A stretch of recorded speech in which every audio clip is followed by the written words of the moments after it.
उपस्थित सज्जनों और माताओं, हम पिछले कुछ दिनों से सत्यार्थ प्रकाश के 9वें समुल्लास का अध्ययन कर रहे थे। जहाँ तक हमने अध्ययन कर लिया उससे आगे आज का पाठ चलेगा। पीछे प्रसंग चल रहा था अद्वैतवाद का। पूर्व पक्षी ने, अद्वैतवादी ने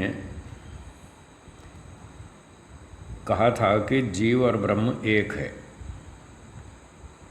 जबकि वैदिक सिद्धांत यह है कि जीव अलग है, ब्रह्म अलग है और तीसरी वस्तु प्रकृति है। तो वैदिक सत्य सिद्धांत है कि तीन वस्तुएं अलग अलग हैं।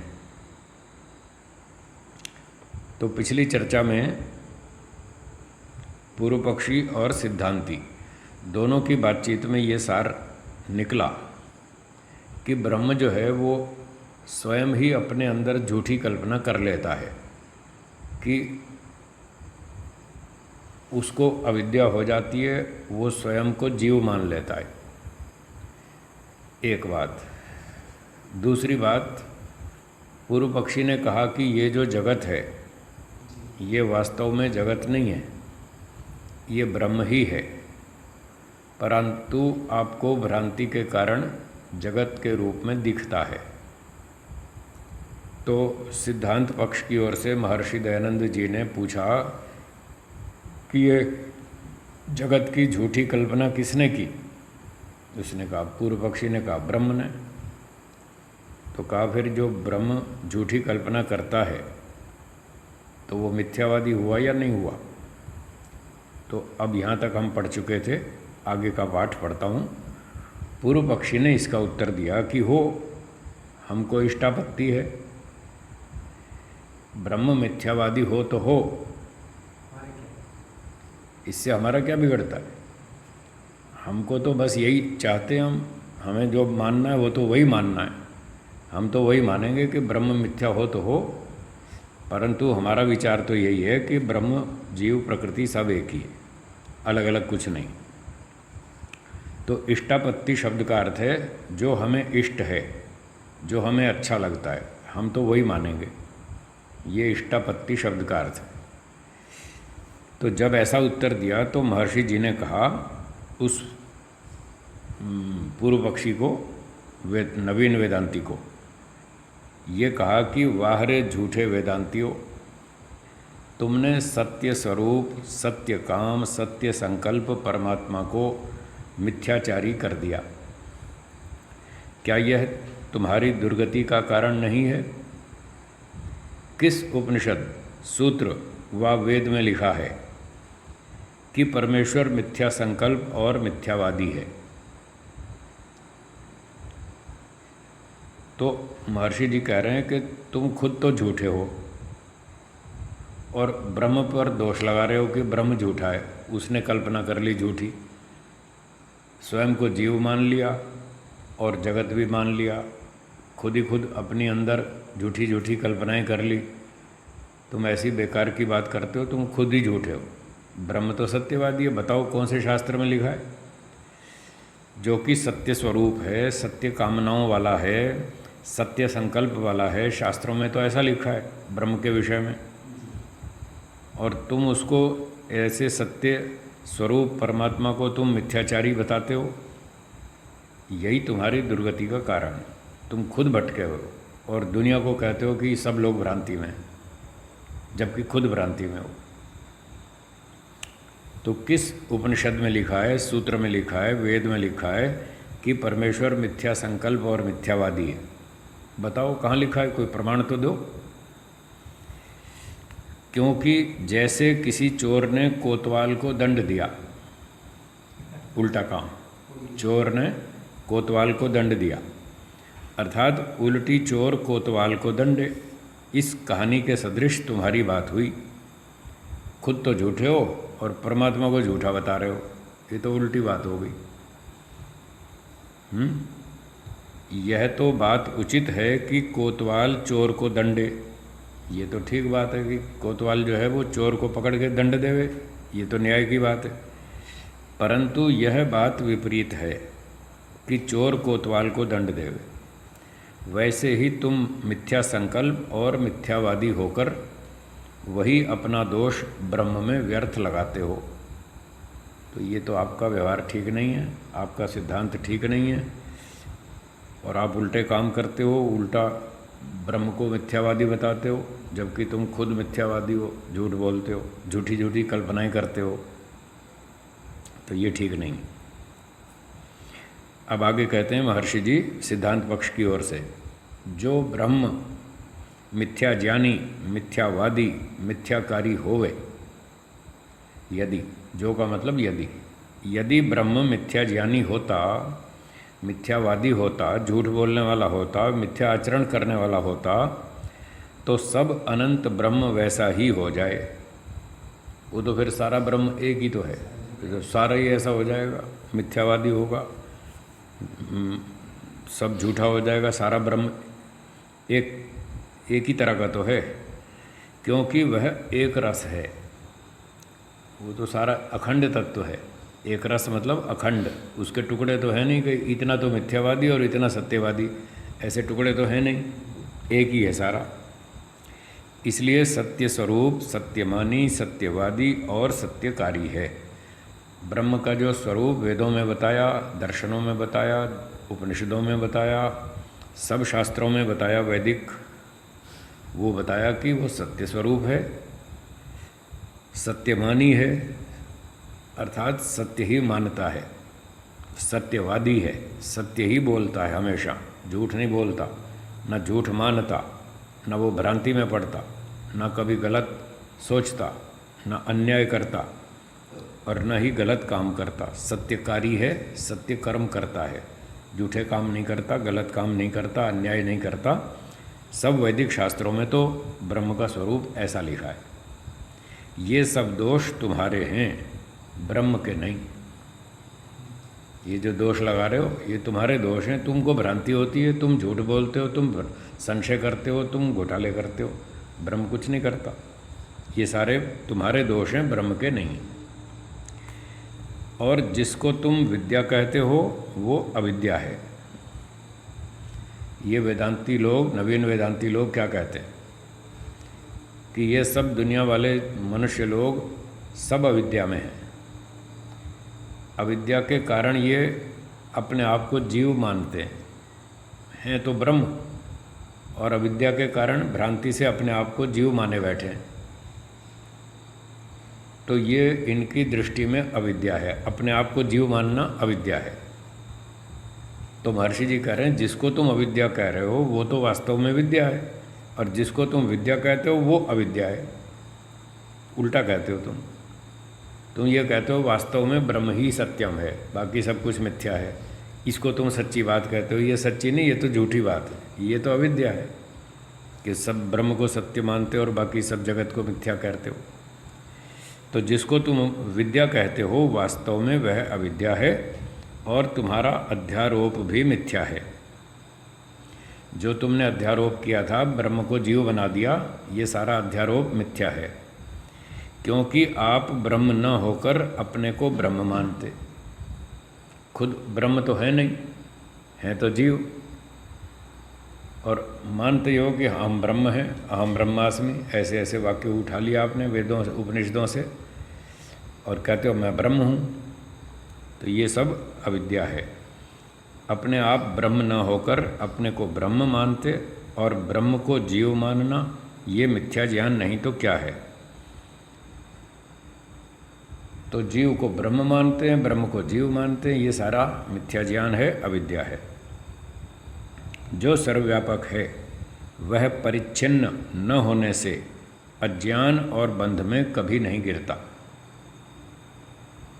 जो सर्वव्यापक है, ईश्वर तो सर्वव्यापक है, वो तो पूरे ब्रह्मांड में भी और उससे बाहर भी है।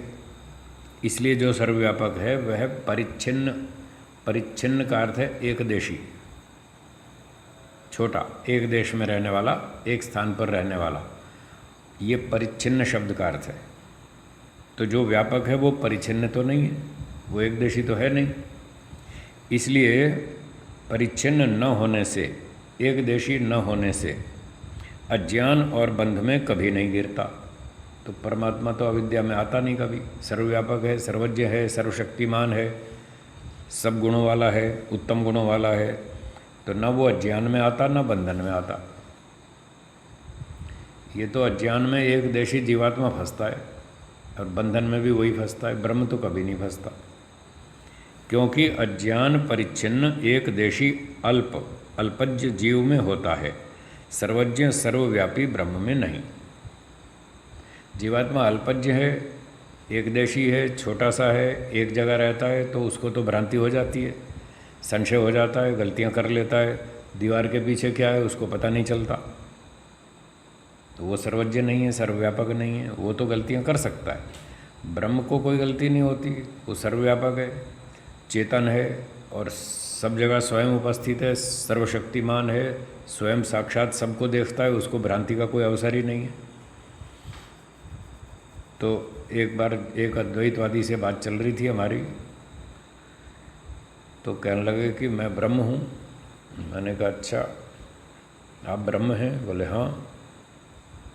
तो मैंने कहा अच्छा ब्रह्म का लक्षण बताइए, ब्रह्म किसे कहते हैं आप? वेदों में उपनिषदों में ब्रह्म का क्या स्वरूप बताया कि वो सर्वशक्तिमान है, सृष्टि करता है। तो मैंने कहा आप एक मक्खी की टांग बना सकते हैं? अब बेचारा उत्तर नहीं दे पाया हैं, एक मक्खी की टांग तो बना नहीं सकते और कहते हैं मैं ब्रह्म हूँ। ब्रह्म तो सारे ब्रह्मांड की रचना करता है, असंख्य प्राणियों के शरीर बनाता है, सारी सृष्टि के बारे में जानता है, सबके कर्मों को देखता है, सबका न्याय से फल देता है, और तुम एक मक्खी नहीं बना सकते, फिर कहते हो मैं ब्रह्म हूँ। एक घटना और याद आ गई, सुना दूँ आपको अद्वैतवादियों की। एक मेरे जैसे कोई सन्यासी थे, वो थे अद्वैतवादी, और मंच पे ऐसे खड़े होके स्टैंडिंग माइक लेके प्रवचन कर रहे थे और कह रहे थे भाइयों और बहनों, अहम ब्रह्मास्मि, मैं भी ब्रह्म हूँ, आप भी ब्रह्म हैं, सब ब्रह्म हैं, ऐसे ऐसे बोल रहे थे। अब श्रोताओं में एक और सन्यासी बैठा था, वो भी मेरे जैसे ही था। तो जब उसने ये सुना कि ये वक्ता सन्यासी ऐसा कह रहा है कि अहम ब्रह्मास्मि, मैं ब्रह्म हूँ, तो श्रोता सन्यासी उठ के आया मंच पर और आके उसने उसको यूं जकड़ लिया, वक्ता सन्यासी को ऐसे। तो वक्ता सन्यासी ने कहा भाई तुम मुझे क्यों पकड़ लिया, छोड़ो ना, मुझे प्रवचन करने दो, मुझे बाधा क्यों डालते? उसने कहा नहीं छोड़ूंगा। बोले क्यों नहीं छोड़ोगे? उसने कहा मैं 40 साल से ब्रह्म की खोज कर रहा हूँ, आज ब्रह्म मिल गया है, आज नहीं छोड़ूंगा, आज नहीं छोड़ूंगा, आज मुझे मिल गया ब्रह्म। उसने कहा बाबा तू मेरी जान छोड़, मैं ब्रह्म नहीं हूँ, तू मेरी जान छोड़। तो देखो दो उसको आधे मिनट में अकल आ गई, उसको ठीक समझ में आ गया कि मैं ब्रह्म नहीं हूँ। अरे यहाँ लाखों लोग ब्रह्म के पीछे घूम रहे हैं, सब चाहते हैं मुझे ब्रह्म मिल जाए, और वो कहता मैं ब्रह्म हूँ, और एक ने दो ने जकड़ लिया ना, उसके तो पसीने आ जाएंगे बेचारे को। उसको सब दिमाग ठीक हो गया कि नहीं नहीं मैं ब्रह्म नहीं हूँ, 10 सेकंड में ठीक हो गया। तो ये सारे भ्रांति में हैं, ये सब जीव हैं। ब्रह्म सर्वज्ञ है, सर्वव्यापक है, सर्वशक्तिमान है। एक दिन एक और अद्वैतवादी से बात चल रही थी जूनागढ़ में, गुजरात में। तो मैंने उससे पूछा अच्छा ये बताइए कि ब्रह्म जो है वो जीव मान बैठा अपने आप को, क्यों मान लिया उसने? बोले उसको भ्रांति हो गई, अविद्या हो गई। मैंने कहा अच्छा ये बताइए, वेदों में शास्त्रों में ब्रह्म को अल्पज्ञ माना है या सर्वज्ञ? सर्वज्ञ माना है। तो मैंने कहा अगर ब्रह्म सर्वज्ञ है तो क्या सर्वज्ञ को भ्रांति हो सकती है? जब हो ही नहीं सकती तो आपका सारा महल गिर गया सारा मकान गिर गया तुम्हारा, जो तुमने इतना मकान खड़ा किया कि ब्रह्म को भ्रांति हो गई। भ्रांति कैसे हो जाएगी? भ्रांति तो अल्पज्ञ को होती है, एक देशी को भ्रांति हो सकती है, सर्वज्ञ को कैसे हो जाएगी? वो तो पहले ही सब कुछ ठीक ठाक जानता है। तो ये कहना गलत है कि ब्रह्म को भ्रांति हो गई और वो अविद्या से अपने आप को जीव मान बैठा, ये सब झूठ है। तो इस प्रकार से ये पूर्व पक्षी लोग उलट सुलट बोलते रहते हैं इनकी बातें बेकार हैं, व्यर्थ हैं, झूठी हैं, गलत हैं, इनको नहीं मानना चाहिए। तो अब तक के प्रसंग में विद्या अविद्या की चर्चा हुई। इस 9वें समोल्लास में तो वेदों के अनुसार सिद्धांत पक्ष में विद्या क्या है? जो वस्तु जैसी हो उसको वैसा ही जानना, जो वस्तु जैसी हो उसको वैसा ही जानना, मानना, वैसा ही लिखना, बोलना, व्यवहार करना, ये विद्या है, शुद्ध ज्ञान। और अविद्या क्या है? उल्टा, जो वस्तु जैसी हो उसको वैसा नहीं जानना, कुछ और ही समझना, उल्टा सुल्टा समझना, उल्टा सुल्टा मानना और गलत गलत लिखना, गलत गलत बोलना, ये सारी अविद्या है। और उल्टे सीधे काम करना, ये सब अविद्या है। तो अब तक का सार ये हुआ कि ईश्वर, आत्मा और प्रकृति, तीन वस्तुएं अलग अलग हैं, इनको अलग अलग ही जानना, ये विद्या है। ईश्वर सर्वज्ञ है, सर्वव्यापक है, सर्वशक्तिमान है, आनंद स्वरूप है, न्यायकारी है, ईश्वर को ऐसा मानना, ये विद्या है। आत्मा एकदेशी है, छोटा सा है, अणुमात्र है, कर्म करने में स्वतंत्र है, फल भोगने में परतंत्र है। आत्मा के बारे में ऐसा मानना, ये विद्या है। और प्रकृति जड़ है, ये कुछ समझती नहीं, जानती नहीं, ये तो हमारे खाने पीने के उपयोग में आती है, व्यवहार करने में, मकान बनाने में, भौतिक कार्यों की सिद्धि में ये काम आती है। ये मटेरियल है, जड़ पदार्थ है, इसका हम प्रयोग करते हैं और इस प्रकृति से अपने पिछले कर्मों का फल भोग लेते हैं और आगे मोक्ष प्राप्त कर लेते हैं। इस काम में आती है प्रकृति, ये जड़ वस्तु है। इस तरह से प्रकृति को समझना, ये विद्या है। और इससे उल्टा सीधा समझना अविद्या है। तो ये विद्या अविद्या की बात पूरी हो गई। तो मंत्र में कहा था कि जो व्यक्ति विद्या और अविद्या दोनों को साथ साथ जानता है, वो अविद्या से बचकर काम करेगा और विद्यापूर्वक सारे उत्तम आचरण करेगा। मिथ्या ज्ञान, मिथ्या कर्म, मिथ्या उपासना, ये तीन बंधन के कारण हैं। और शुद्ध ज्ञान, शुद्ध कर्म, शुद्ध उपासना, ये तीन मोक्ष के कारण हैं। तो मिथ्या ज्ञान आदि तीन कारणों से हटना है, बचना है।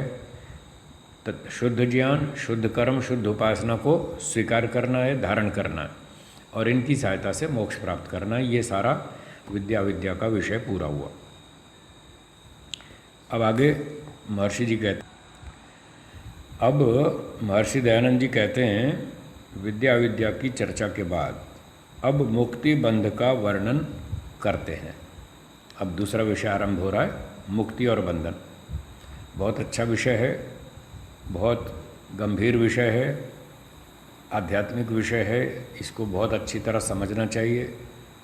अब मुक्ति बंधन के बारे में लोग जानते नहीं, ऐसे ही खामखा जीवन खराब कर रहे हैं। कोई व्यापार में, कोई खेल कूद में, कोई कंप्यूटर में, कोई अपने मनोरंजन में, कोई पार्टी में, कोई डांस में, कोई कहीं कोई कहीं, तो सारा जीवन खराब कर रहे हैं। यही पता नहीं उनको कि हमारा लक्ष्य क्या है, हम संसार में क्यों आए, जन्म क्यों लिया, क्या उद्देश्य है, कुछ पता नहीं। तो इसलिए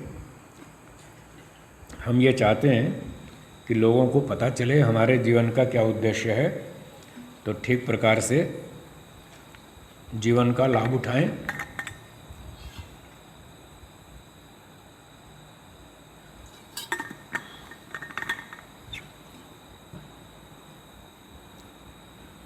इसलिए इस विषय को अच्छी तरह से हम समझने का प्रयास करेंगे।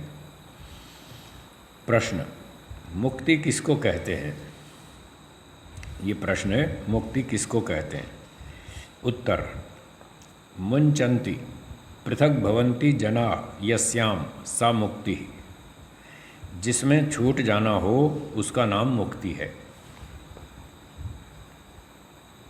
तो मुक्ति शब्द प्रचलित है, प्रसिद्ध है, पहले भी आप सुनते रहते हैं, मुक्ति या मोक्ष।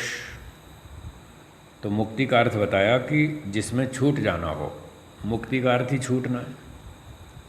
और लोक व्यवहार में भी आप पहले भी सुनते रहते हैं कि अमुक व्यक्ति की जेल से मुक्ति हो गई, जेल से छूट गया। मुक्ति का मतलब छूट गया।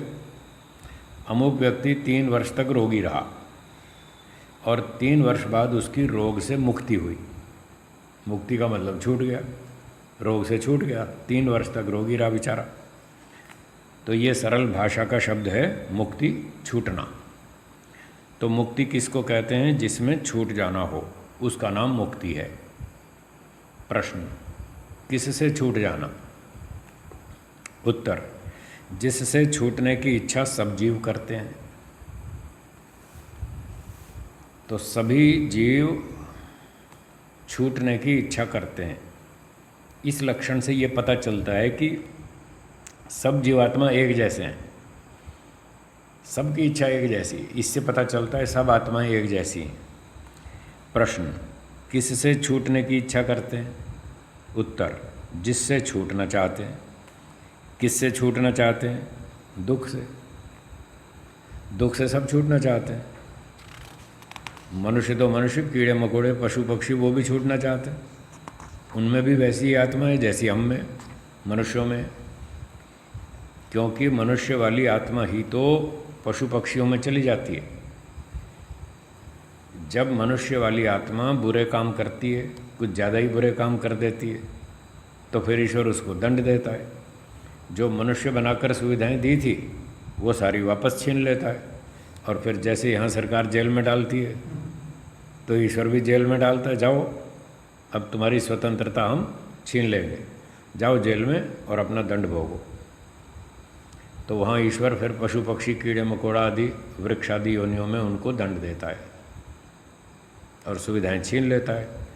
तो वही आत्मा ही तो पशु पक्षी योनियों में गई जो मनुष्य में थी। जैसे यहाँ वो दुख भोगना नहीं चाहता था वो आत्मा, ऐसे वहाँ भी नहीं चाहता, वहाँ भी दुख से छूटना ही चाहता है। इसलिए तो सब आत्माएं दुख से छूटना चाहती हैं। अगला प्रश्न है, छूटकर किसको प्राप्त होते और कहाँ रहते हैं? तो जब जीव दुखों से छूट जाते हैं तो कहाँ चले जाते हैं और कहाँ रहते हैं और किसको प्राप्त होते हैं? उत्तर, सुख को प्राप्त होते और ब्रह्म में रहते हैं। सब दुखों से छूटकर सुख को प्राप्त करते हैं, पूर्ण सुख को, 100% बढ़िया सुख को प्राप्त करते हैं और ब्रह्म में रहते हैं, ब्रह्म के अंदर निवास करते हैं। ठीक है, चलिए। प्रश्न, मुक्ति और बंध किन किन बातों से होता है? अब मुक्ति थोड़ी समझ में आ गई कि सब दुखों से छूटना मुक्ति है। सब जीवात्माएं दुखों से छूटना चाहती हैं, सभी चाहती हैं, और दुखों से छूटकर फिर सुख को प्राप्त करती हैं, ब्रह्म में रहती हैं। तो अब प्रश्न है कि मुक्ति और बंधन किन किन बातों से होता है, उसका क्या कारण है, क्या तरीका है, वो बताइए। उत्तर देते हैं, परमेश्वर की आज्ञा पालने, अधर्म, अविद्या, कुसंग, कुसंस्कार, बुरे व्यसनों से अलग रहने। अब यहाँ कई बातें बता दी, तो हमको यहाँ पर आसक्ति का ध्यान रखना पड़ेगा, क्योंकि इसमें कुछ बातें पॉजिटिव हैं, कुछ नेगेटिव हैं।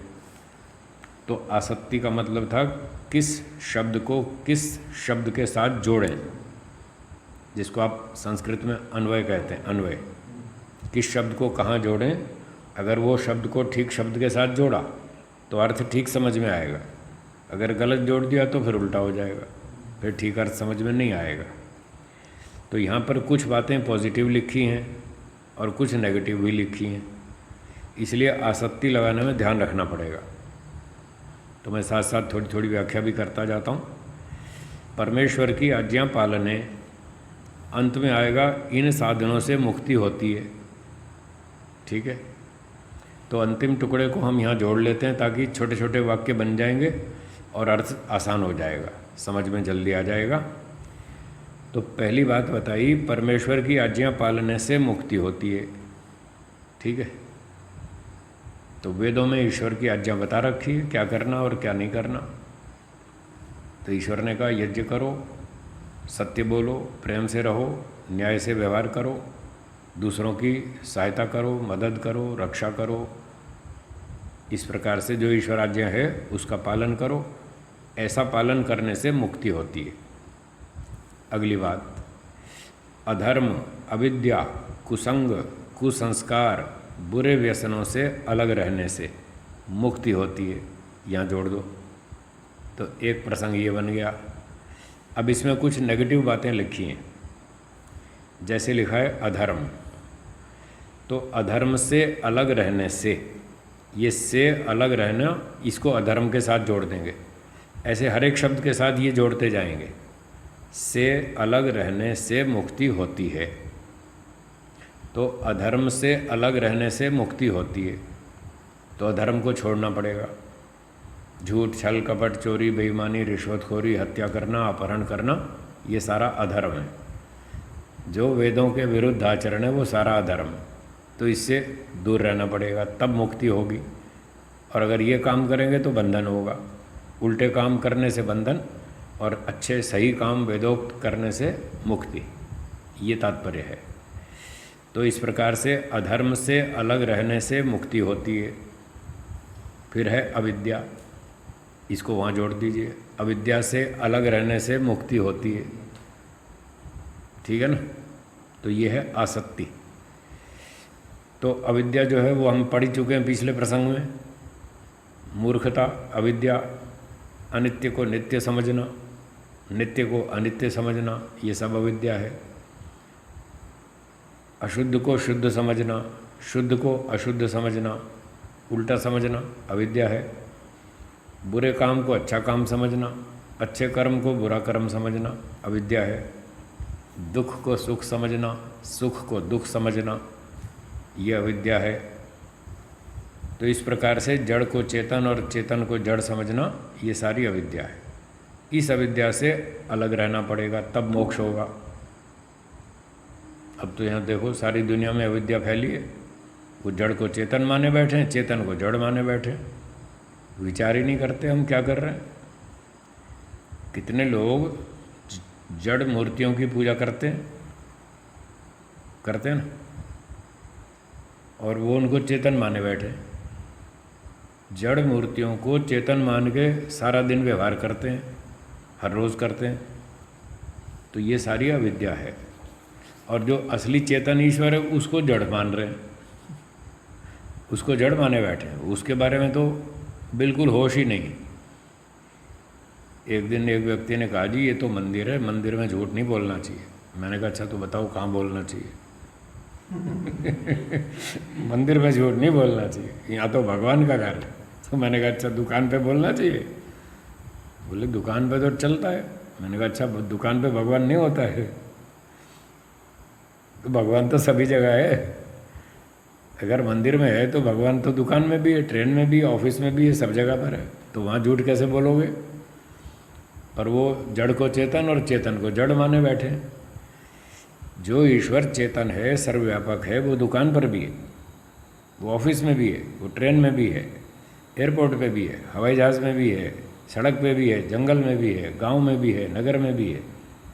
वो तो सभी जगह है। फिर कहाँ झूठ बोलोगे। कहीं भी चांस नहीं बोलने का, पर फिर भी लोग बोलते हैं, झूठ बोलते हैं, चोरी करते हैं, रिश्वत लेते हैं, हेरा फेरी करते हैं, सारे पाप करते हैं, क्योंकि वहाँ चेतन ईश्वर को जड़ माने बैठे। वो या तो ये मानते ही नहीं कि ईश्वर है यहाँ, और है भी तो जड़ है। वो हमारे को क्या देखता है। वो क्या देखेगा हमें और क्या दंड देगा, कोई नहीं देखता। तो ये सब अविद्या है, ठीक है। तो इस अविद्या से हमको अलग रहना होगा, तब मोक्ष होगा। अगर अविद्या में जी रहे हैं तो नहीं होने वाला। अब यहाँ भारत से अमेरिका तक करोड़ों लोग हैं जो इस अविद्या में चल रहे हैं, तो इनका किसी का नहीं होने वाला मोक्ष। अगली बात, कुसंग। तो कुसंग से अलग रहने से मोक्ष होता है। कुसंग, बुरा संग, बुरे लोगों का संग, बुराइयों का संग, बुरे कर्मों का संग, इन सब से अलग रहना पड़ेगा।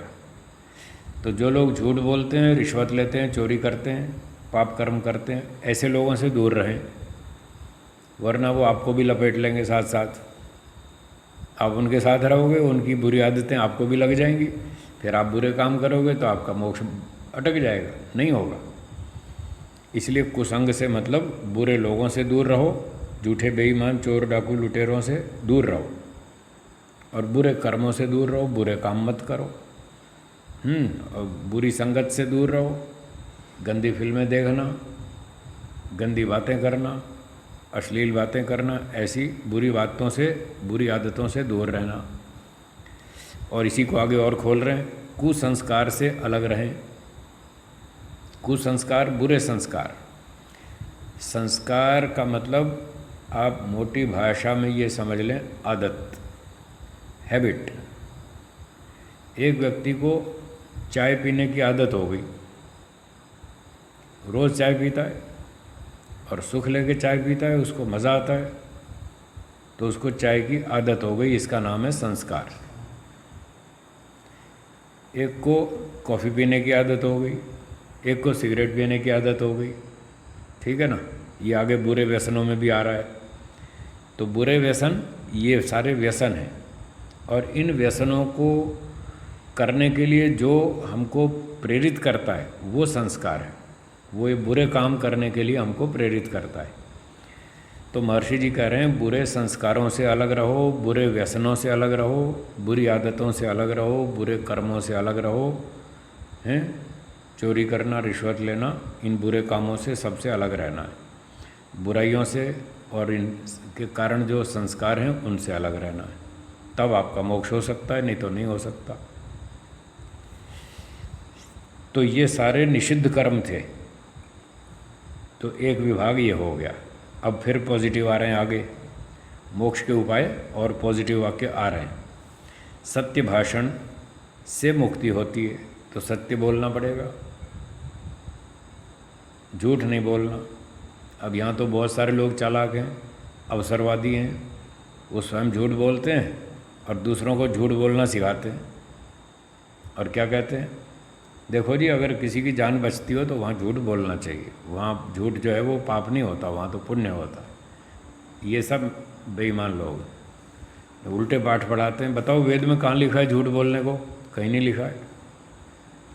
वेद में लिखा है सत्यम वक्ष्यामि न अनृतम, मैं सत्य बोलूँगा, झूठ नहीं बोलूँगा। इदम अहम अनृतात् सत्यम उपैमि, मैं झूठ को छोड़कर सत्य को धारण करता हूँ, ऐसा लिखा है। झूठ बोलने को थोड़ी लिखा है।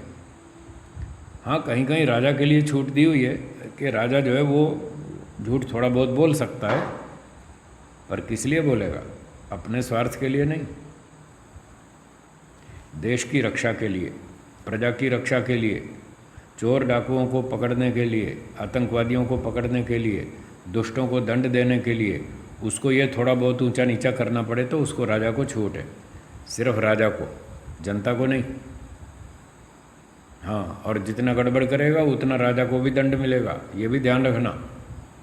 ये नहीं समझना कि राजा बेईमानी करेगा तो 100% ठीक है, 100% ठीक नहीं है। जितनी गड़बड़ करेगा उतना दोष लगेगा, उतना दंड भी मिलेगा। एक व्यक्ति ने कहा जी वो तो देश का भला कर रहा है, देश की रक्षा कर रहा है, फिर दंड क्यों मिलेगा?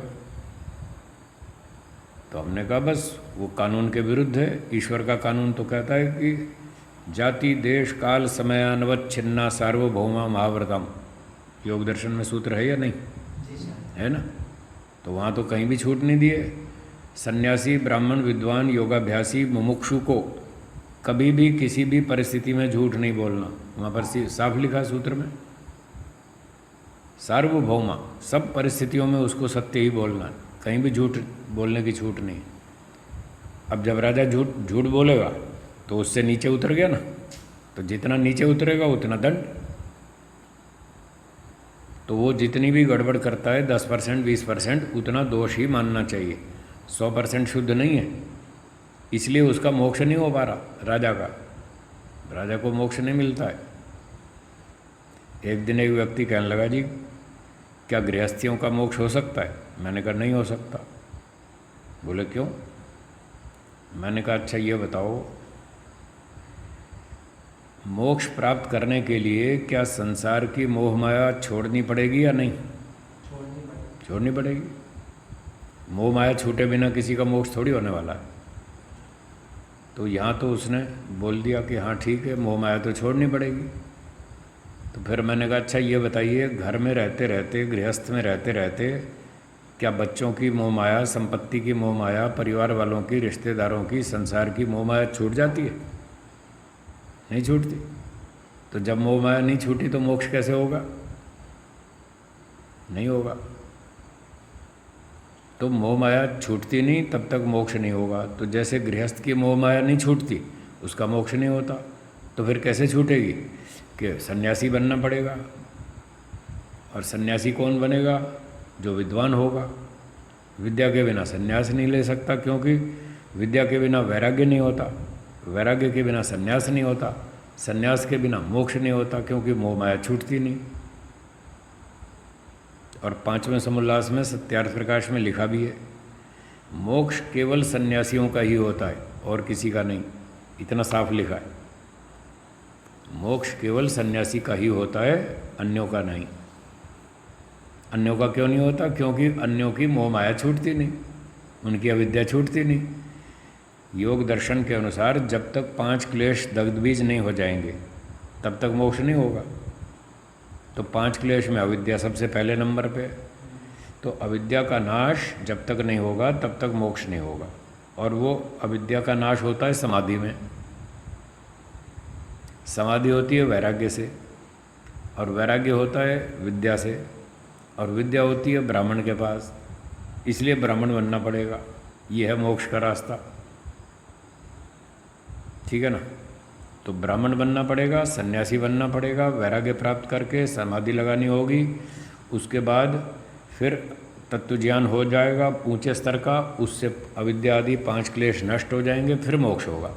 अब जो गृहस्थी व्यक्ति है वो ये काम नहीं कर पा रहा, जो राजा है वो भी नहीं कर पा रहा, वो तो संसार के प्रबंध में उलझा हुआ है। उसके पास कहाँ टाइम है यहाँ समाधि लगाने का? न उसको वैराग्य है न समाधि है, तो काय का मोक्ष होगा? नहीं होगा। इसलिए राजा का मोक्ष नहीं हो पा रहा, क्योंकि वो थोड़ी थोड़ी ऊंचा नीचा करता रहता है। चलो कोई बात नहीं, जब तक उसको रुचि है तब तक कर ले। और जब ये सारा राज्य प्रबंध कर करके और उसके परिणाम देख देख के वो थक जाएगा, फिर उससे ऊब जाएगा। फिर जब ऊबेगा तब उसको वैराग्य होगा।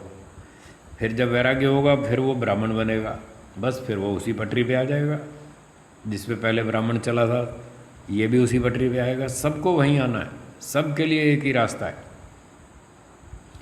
विद्या पढ़नी होगी, ब्राह्मण बनना पड़ेगा, वैराग्य होना चाहिए, संन्यास होना चाहिए, समाधि होनी चाहिए, अविद्या नष्ट होनी चाहिए, फिर मोक्ष होता है। ये रास्ता सबके लिए एक जैसा है।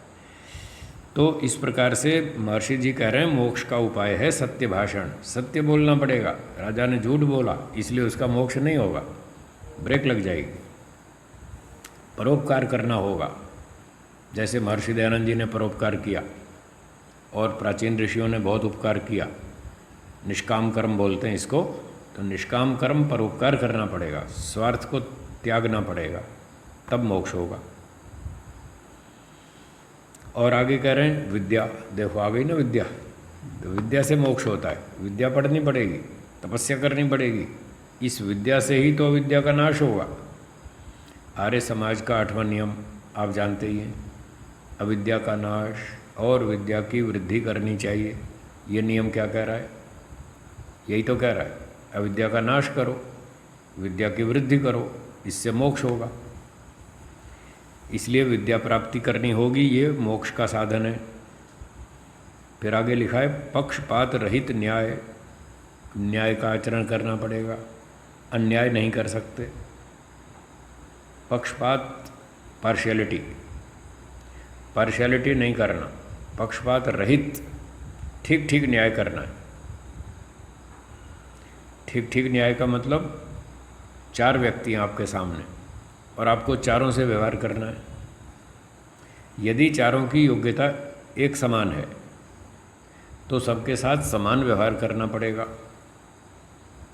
यदि योग्यता कम अधिक है तो फिर कम अधिक व्यवहार कर सकते हैं। अगर योग्यता बराबर है और फिर हम ऊंचा नीचा व्यवहार करते हैं, एक को ज़्यादा सुविधा देते हैं, एक को कम देते हैं, ये पक्षपात। पक्षपात का मतलब ये है अन्याय करना। पार्शियलिटी करना। जैसे एक उदाहरण देता हूँ संसारी लोगों का, जो पक्षपात कैसे करते हैं घर में।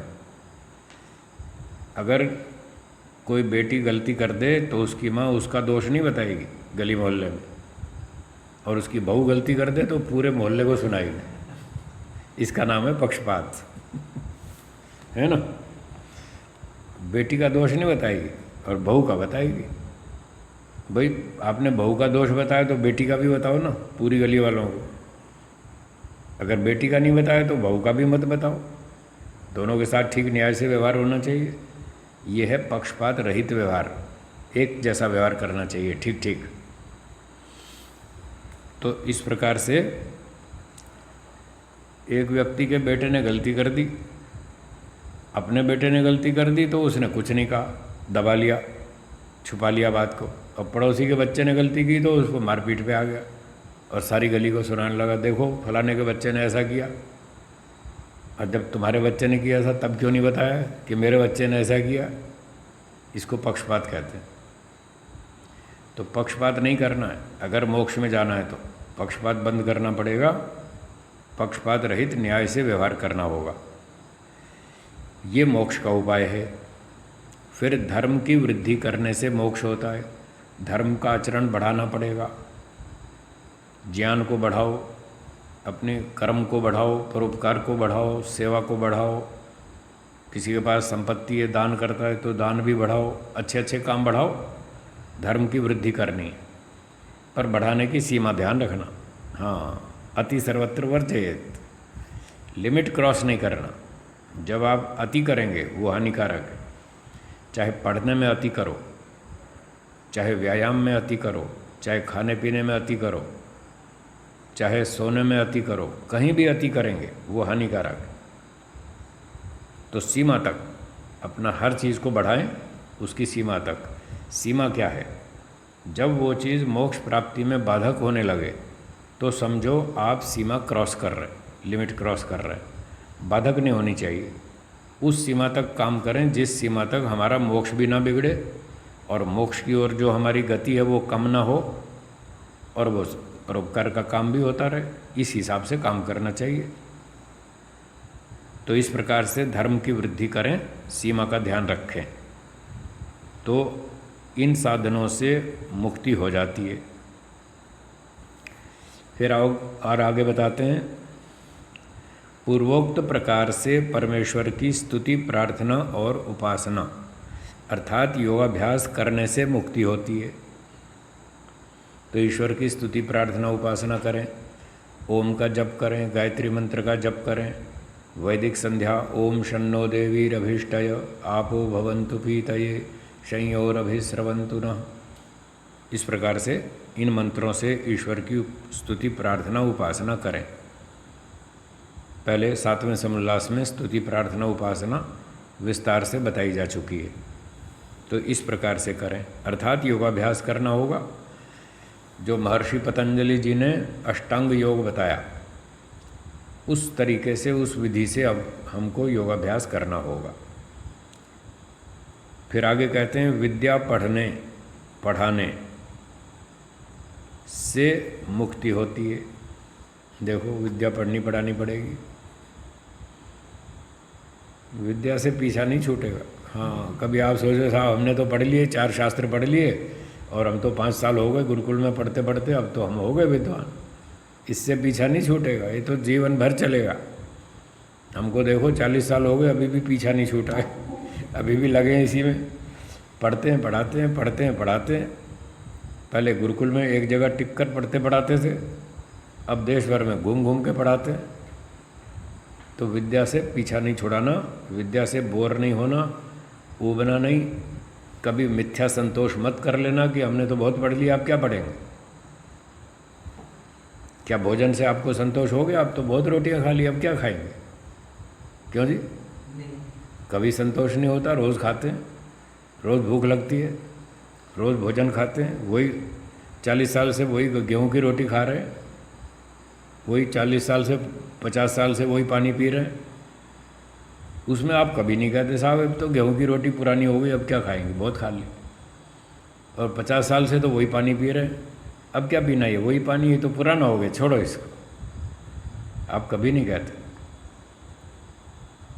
हैं, वही गेहूँ चावल चना ज्वार बाजरी वही खाते हैं, वही मकई खाते हैं, वही पानी पीते हैं, वही मूंग की दाल चने की दाल सब वही खाते हैं, आलू भिंडी तोरी बैंगन घिया सब कुछ वही खा रहे हैं। कभी नहीं कहते साहब बोर हो गए। जब आप भोजन से बोर नहीं होते, वही मिठाई बार बार खाते हैं, 50 बार खाते हैं, तो विद्या से क्यों बोर हो गए भाई? इस पर क्यों थक गए आपके? नहीं नहीं बहुत पढ़ लिया।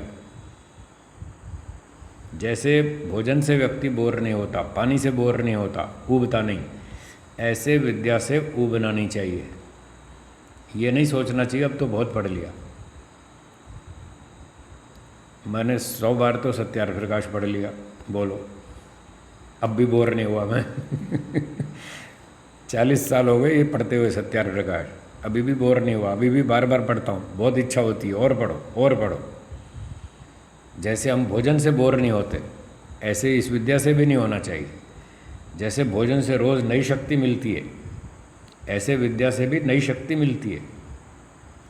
जीव अल्पज्य है, भूल जाता है, संस्कार फिर ढीले पड़ जाते हैं, तो उसको फिर मजबूत करना पड़ता है, और उसको मजबूत करने का यही तरीका है, फिर पढ़ो। तो जैसे सत्यार्थ प्रकाश 100 बार पढ़ लिया, न्याय दर्शन 100 बार पढ़ लिया, वैशेषिक दर्शन 125 बार पढ़ लिया, सांख्य दर्शन